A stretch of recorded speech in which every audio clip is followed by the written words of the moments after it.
show you all how to clean your mod cold press juicer. Super easy. Step 1, make sure it's turned off and unplugged from the wall. Easy. Next step, unscrew the lid. That comes off, your pusher comes out into a sink of nice warm water. Next, here's a good trick. This whole part will just easily come off. Easy, no mess.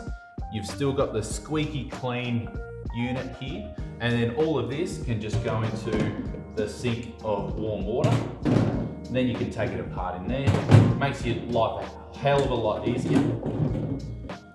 So we've got all our parts in our warm soapy water. Then we get our cleaning brush, which comes with your unit. That makes your job really easy. A few of these parts, all you have to do is just give a bit of a rinse off, but try not to wet yourself in the process. So some of these parts, all you need, quick rinse, and you're well on the way. It doesn't have to be a chore, doesn't have to be something to stress over. It's really not that hard.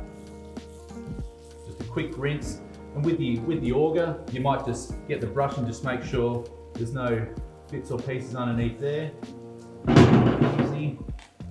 And you've got the basket and the filter. Just give that a quick rinse.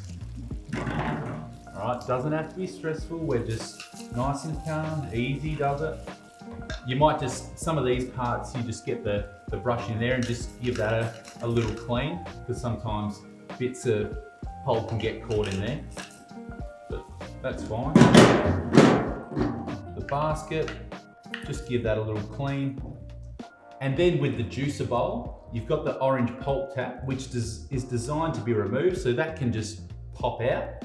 And then you can get the little hook on the back of the brush and just clean out any pulp that might still be in there. But if you run some water through there, that's going to clear out really, really easily. And that is all there is to it. We've got a clean juicer, ready for the next batch of veg or fruit, or ready for the next time we're ready to use it. Bob's your uncle.